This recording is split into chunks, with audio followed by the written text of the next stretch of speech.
Coucou. Pourquoi j'en suis venu à acheter une Ford Probe équipée d'un V6? Alors c'est une assez longue histoire. C'est vraiment pas une histoire simple et rapide puisque il m'aura fallu tout de même quelques années pour la trouver. Pour commencer, je ne visais pas particulièrement une Ford Probe, mais plutôt une Mazda MX-6. Et puis, je ne me souviens plus spécialement de l'ordre, mais c'est pas spécialement ça qui est très intéressant d'un sens. Mais j'avais trouvé une Mazda MX-6 équipée du même moteur, puisque ce sont quasiment les mêmes véhicules, sauf que la Ford, c'est une MX-6 recarrossée. Alors j'avais trouvé un MX-6 V6 blanc, sur lequel il n'était pas très compliqué de voir la rouille, puisque dès qu'on voit du orange, ça sent pas bon. Ça sent pas bon du tout, ça sent bien la merguez. Et celle-là était plutôt du genre très bien épicée, si vous voyez ce que je veux dire.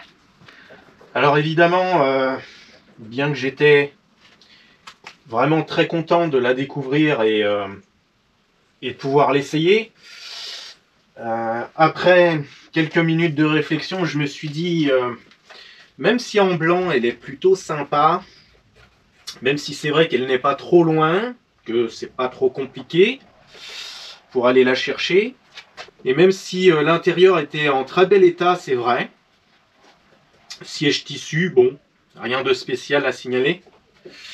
La carrosserie était tellement, on va dire, tellement mûre, que je n'ai même pas fait une offre, surtout qu'il y avait une jambe de cassée. Bon, ça c'est une chose un petit peu surprenante, une jambe fissurée. Alors, comment ça s'est terminé? Ça s'est terminé que j'ai pas fait d'offre, et je suis reparti broucouille, comme on dit.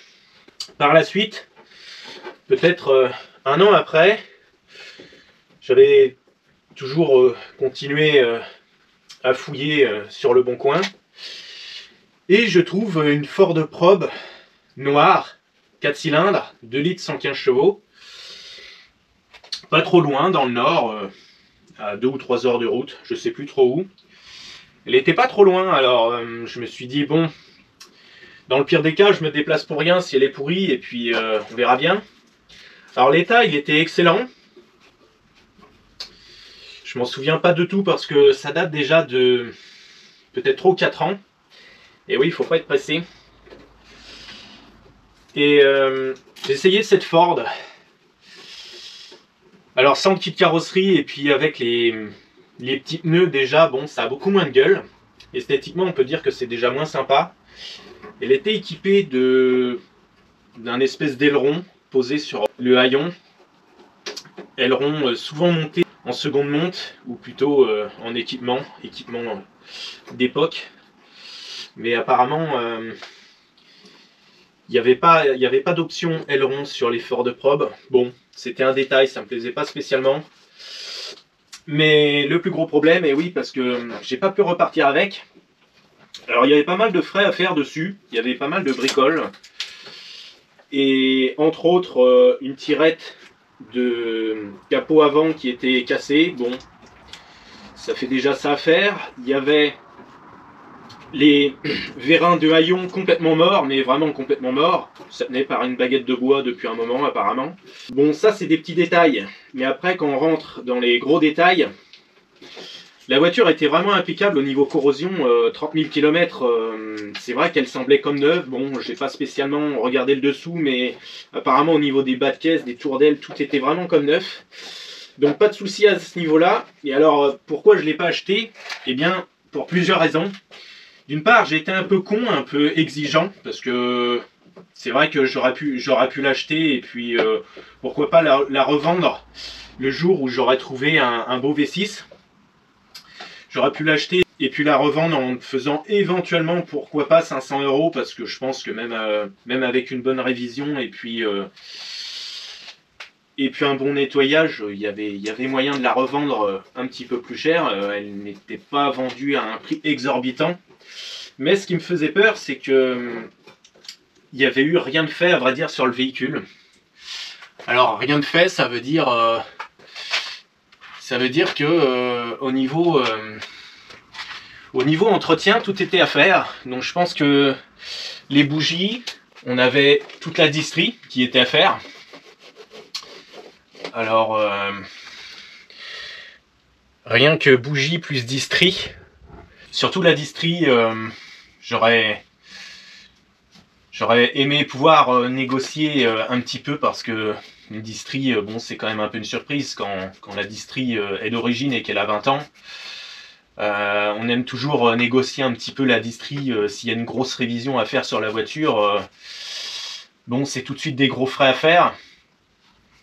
Sachant que une Ford Probe à l'époque, ça coûtait environ 3000 €. Là, le prix de vente était, je sais plus, peut-être à 5005 ou quelque chose comme ça. Bref, ça aurait fait une voiture révisée à peut-être 7000 € avec une révision totale, sachant que de mémoire, je crois qu'il devait y avoir aussi 2 pneus qui devaient dater d'une vingtaine d'années, peut-être plus. Peut-être même que les 4 étaient encore ceux d'origine. Alors ce qui est sûr, c'est que la voiture n'avait pas été spécialement brutalisée.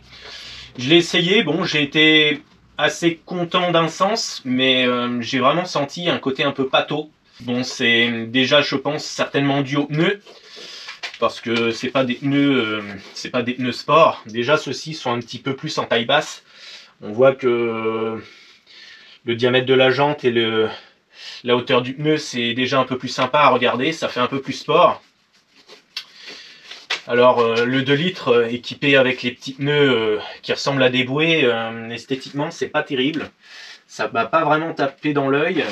Après la couleur, c'était une sorte de noir, noir métallisé ou noir nacré. Bon, c'est pas moche, mais c'est vraiment pas ce que je recherche avant tout. Le noir pour moi c'est à peu près la pire des couleurs, même si parfois on peut pas faire autrement. Et vraiment, ce qui m'a fait fuir, c'est que la face avant était, on va dire, légèrement tordue, dans le sens où, et oui, les paupières de phare, si on peut appeler ça des paupières, puisque c'est pas vraiment des paupières, mais plutôt les caches phares, ne semblaient pas vraiment alignées. Alors, je me suis gratté la tête, je me suis dit, bon, ça c'est quand même un indice. Et puis en regardant un peu plus près le véhicule, je me suis aperçu qu'il y avait au minimum une aile arrière de repeinte. Alors bon, ça c'est pas terrible du tout. Qu'est-ce que ça cache? C'est pas forcément grand chose de spécial. Ça peut être simplement des rayures, des coups de clé. Bon, c'est pas forcément un gros crash. Et pour moi, il devait y avoir aussi une porte de repeinte. Et malheureusement, je crois que même le pare-choc avant avait été repeint. Alors, sachant que les phares n'étaient pas en ligne, je me suis gratté la tête. Qu'est-ce qui s'est passé sur le véhicule? Est-ce qu'il y a eu un petit choc, ou est-ce qu'il y a eu vraiment pas mal de peinture de fait, sachant que la voiture n'était pas nickel au niveau propreté, c'était pas facile à voir. Alors, bon, déjà en voyant qu'il y avait des éléments de repeint, que la face avant semblait un peu de traviole, et je suis désolé, je connais un youtubeur qui vient justement d'acheter une voiture avec une face avant de traviole, et faut savoir qu'une face avant, bah ouais, désolé, hein, c'est pas boulonné, hein, c'est soudé, donc à partir du moment où la face avant elle est de travers, elle sera toujours de travers, ta voiture. Alors faut pas se faire couillonner, quand on achète une voiture tordue, bah ça va coûter très très cher, ou alors bah, on la laisse tordue. Et moi les voitures tordues, j'ai connu ça, c'est pas forcément un problème, elle peut rouler très très bien, hein, c'est pas forcément un souci, mais esthétiquement on peut pas dire que ça soit des reines de beauté, surtout quand ça se voit beaucoup. Et là ça se voyait déjà assez pour que ça me saute à l'œil. Alors une MX6 en V6, pourrie. Une probe 4 cylindres en état quasi neuf, mais avec un passé un peu bizarre. Bon, j'ai pas réussi à trouver ce que je voulais. Et puis par la suite, j'ai trouvé des choses, on va dire, un peu plus exotiques et un peu plus excitées. Puisque à la place de la Ford Probe noire, on va dire que un peu dans le même genre si on veut, si on peut appeler ça le même genre. J'ai acheté une 350Z noire. Donc bon, quelque part, j'ai envie de dire, et c'est aussi un message que je veux faire passer, ne vous jetez pas sur des voitures qui sont pourries, ça ne sert à rien. Attendez quelques mois, même si parfois ça peut sembler long, mais attendez quelques mois de trouver un beau véhicule, mais ne vous jetez pas sur un véhicule qui ne vaut pas grand chose, qui est vendu trop cher. Ça, c'est l'une des pires conneries qu'on a tendance à faire, c'est que on se jette sur un véhicule parce qu'on se dit c'est un véhicule rare et puis j'en retrouverai peut-être pas une autre. Oui, et alors, qu'est-ce que ça peut faire? Quelque part, faut vraiment vouloir le véhicule en question pour acheter une épave. Alors que, en regardant tout ce qui existe, moi j'étais pas spécialement parti pour acheter une Ford Probe, mais je voulais soit une Probe, soit une MX-6. Je voulais vraiment une MX-6 en V6, ça c'est clair et net, il n'y avait pas photo, parce que elle est un petit peu plus légère, apparemment elle sera un peu plus performante, il y aurait peut-être quelques détails un peu différents, encore que pour le moment je ne sais pas tout. Et d'ailleurs, pour trouver des renseignements sur ces voitures, c'est quand même très compliqué. Alors, MX-6 V6, j'ai cherché, j'ai attendu, j'ai été patient. Et à part une voiture à restaurer entièrement, parce que c'était à peu près ça, hein, au niveau carrosserie, corrosion à peu près partout, mais vraiment partout. Il y avait déjà quelques trous, il y avait déjà un trou de rebouché, un petit bout de tôle avait été ressoudé sur le véhicule. Et bref, peinture complète à faire, j'ai chiffré, il y avait plus de 10 000 € de travaux à faire, sachant que la peinture ne s'arrêtait pas à un voile extérieur. Si c'était ça, bon, à la rigueur, ok. Sauf que il y avait tous les dessous de capot, dessous de malle arrière. Et au niveau du toit ouvrant, c'est pareil, c'était la misère. C'était piqué de partout. La voiture était mouchetée de orange, alors que bon, normalement, elle était vraiment blanche. Hein. Et MX-6, vraiment très compliqué à trouver. Dommage. Alors, disons que j'ai trouvé d'autres voitures plus intéressantes. J'évite aussi les boîtes automatiques parce que ouais, j'ai vu une boîte auto, mais ça m'intéresse franchement pas. Hein, non merci. Je trouve pas ça très sportif et très amusant. Surtout que j'ai pas l'utilité d'une boîte auto. Si c'est pour rouler 500 km dans l'année et puis ne jamais aller en ville, pourquoi acheter une boîte auto? En plus, aujourd'hui, je sais passer mes vitesses, donc peut-être que le jour où je sais vraiment plus du tout conduire, à la rigueur, peut-être. Mais trouver une MX-6 en V6, tellement compliqué que je me suis dit, bon, si je trouve une Ford Probe vraiment jolie, et puis en plus avec une couleur sympa, et bien voilà, en décembre 2024, qu'est-ce que je vois en annonce? Je saute dessus, je vois directement le tableau, on va dire, parfait, puisque la couleur me plaît, le kilométrage raisonnable, tout juste 100 000 km. Ensuite, je discute un petit peu, vite fait, on me dit que c'était une première main. Donc au téléphone, j'arrive à avoir quelques petits renseignements qui me donnent vraiment l'eau à la bouche. Et puis donc là, je me dis bon, c'est quand même une voiture qui a l'air très intéressante. Elle est un peu loin, ça va être compliqué d'aller la chercher, ça va nous coûter un peu d'argent et puis ça va nous coûter surtout beaucoup du temps puisqu'il fallait y aller assez rapidement, je pense, déjà pour ne pas se la faire piquer, parce que une voiture comme ça, en général, soit ça reste une journée, soit ça reste une semaine, mais je pense que cette voiture ne sera jamais restée plus d'un mois. Ça, c'est pas possible. Déjà parce que le prix était hyper intéressant. Elle était vendue au prix d'un 4 cylindres. Mais en plus de ça, elle était vendue au prix d'un 4 cylindres en état très moyen. Alors que, une fois un bon nettoyage fait et puis un petit coup de lustrant, je me retrouve quasiment avec une voiture en état concours. Il y a quelques griffures à droite à gauche sur les pare-chocs, bien sûr. aucun élément n'a été repeint. Et quand j'ai fait le tour de la voiture, je me suis aperçu que, alors déjà, 4 jantes nickel comme neuves. Bon, la roue de secours, c'est une roue galette, alors on s'en fout. Mais les 4 jantes sont nickel, il n'y a même pas une rayure, pas un coup de trottoir, rien du tout. On pourrait croire qu'elles ont été repeintes, et pourtant, je suis à peu près sûr que c'est vraiment la peinture d'origine et vernis d'origine. Sur le véhicule, il n'y a quasiment aucun défaut, à part quelques rayures sur les pare-chocs, et puis des rayures, on va dire, sans grande importance esthétiquement. C'est vraiment une voiture dans un état quasi parfait. J'en demandais même pas plus.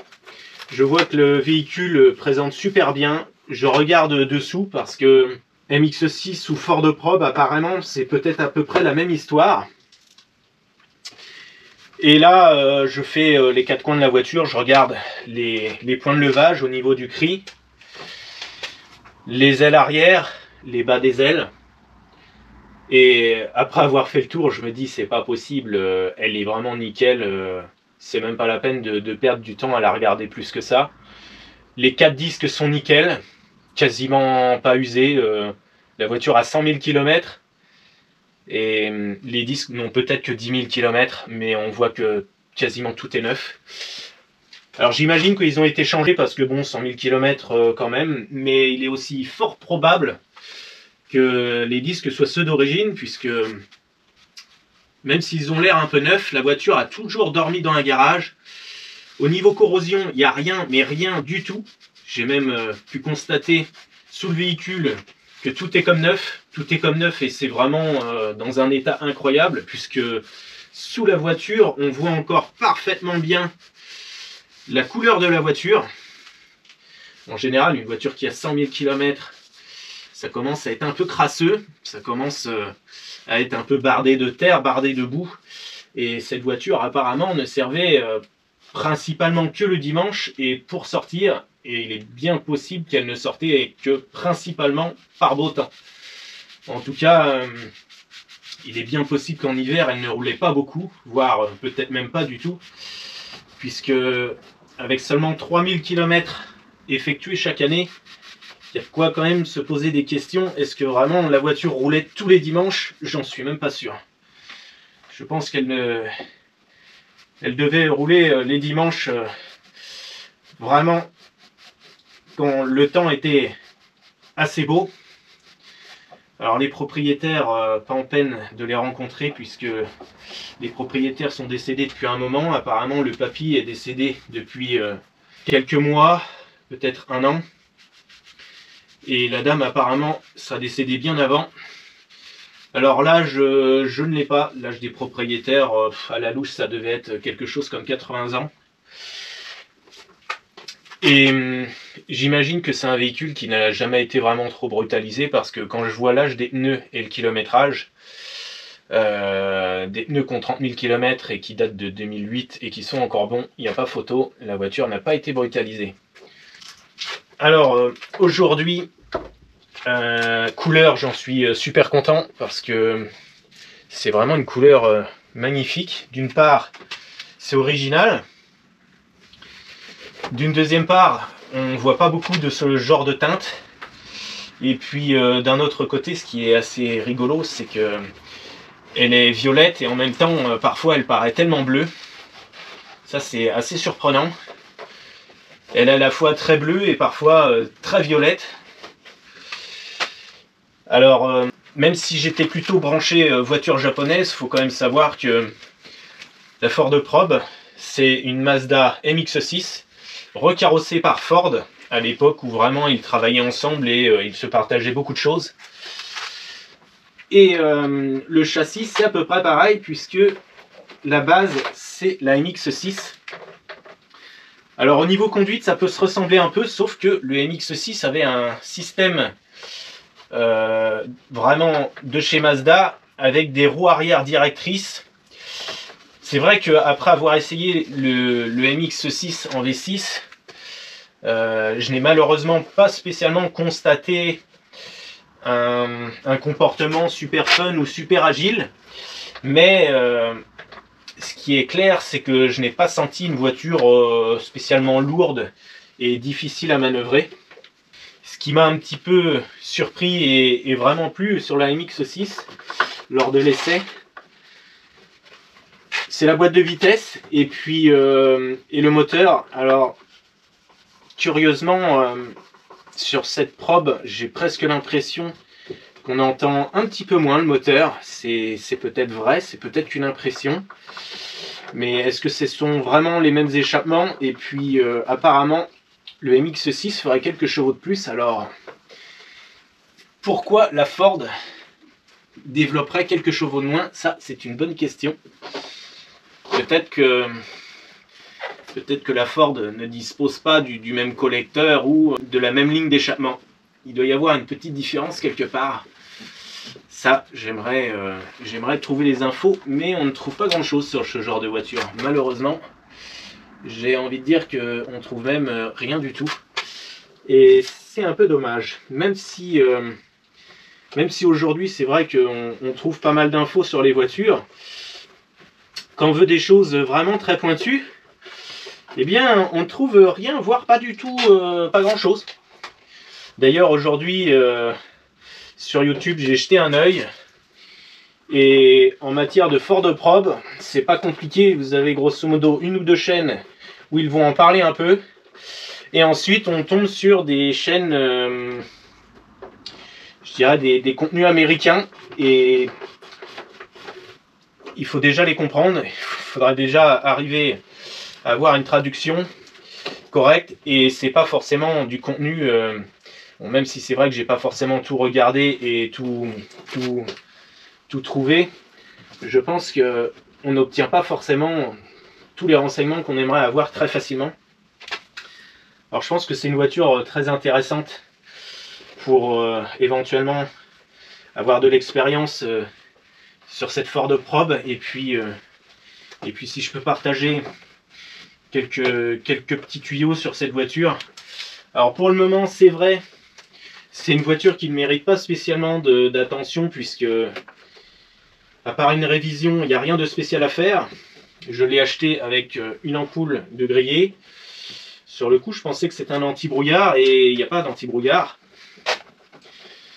Donc c'était une ampoule de longue portée, bizarrement. Mais j'ai pas trouvé l'ampoule, mais enfin bref, j'ai bricolé.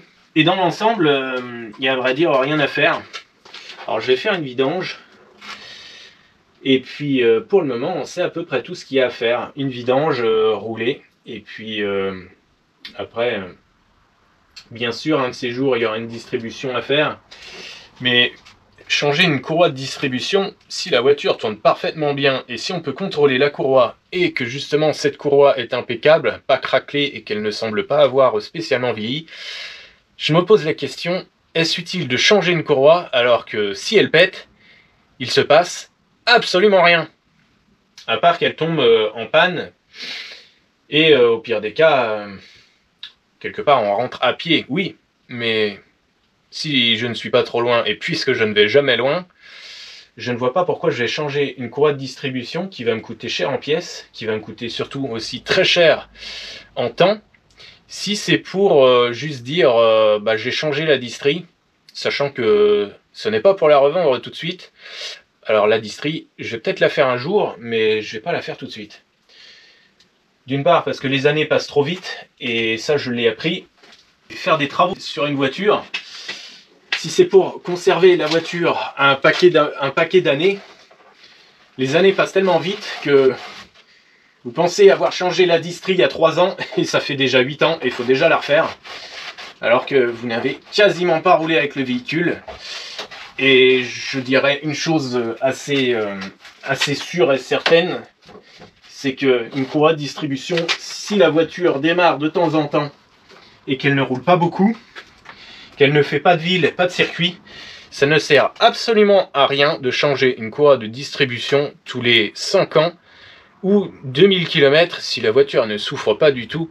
J'ai le cas avec plusieurs voitures. Sur le MX-3, la courroie est d'origine. Et la courroie a environ 23 000 km, 25 ans, et ça marche très bien. Alors après, il y a une petite question qu'on peut se poser. Est-ce que la courroie peut faire perdre un peu de puissance. Eh bien oui, voilà pourquoi j'ai vraiment envie de changer la courroie sur le MX3. Mais en tout cas sur celle-ci, pour le moment, au niveau des perfs, ça a l'air vraiment pas mal du tout. Même si la courroie a plus de 30 000 km, je ne vais pas me presser de la changer. Parce que au niveau des perfs, si je suis à peu près aussi bien que les perfs donnés par les constructeurs ou tous les essais qui ont été réalisés jusqu'à présent, je me dis qu'est-ce que je vais gagner à changer la courroie si c'est pour ne pas gagner en performance, ça n'a aucune raison d'être fait. Par contre, le MX3, le petit souci, c'est que là, je constate une petite perte de puissance. Donc, est-ce que c'est dû à l'âge de la courroie ou est-ce qu'il y a un autre petit souci qui fait que la voiture a perdu un peu de puissance? L'injection, les bougies. C'est vrai que les bougies, elles peuvent être d'origine, donc bon, peut-être. En tout cas, au niveau de l'intérieur sur cette Ford, il n'y a absolument rien, mais rien et rien. Alors toutes les commandes fonctionnent, il n'y a pas de toit ouvrant, et même toutes les lumières, tout fonctionne. Il n'y a pas une seule chose qui ne fonctionne pas, il n'y a pas de plastique cassé, les sièges cuir sont d'une qualité, je dirais, formidable. Je trouve que c'est même vraiment surprenant, je ne connaissais pas spécialement, j'ai été très agréablement surpris. Les sièges sont impeccables, il n'y a rien à faire, j'ai même les tapis d'origine. Au niveau des plastiques, rien de cassé, rien à réparer, rien à changer. Les lampes, tout fonctionne. Dans le coffre, rien à faire. Bref, c'est presque une voiture pour s'ennuyer, mais évidemment, moi, d'un sens, je préfère une voiture qui fonctionne à peu près et qui n'est pas trop pourrie, parce que acheter une voiture à restaurer de A à Z, il faut énormément de temps. Et du temps, ça, j'en ai pas vraiment.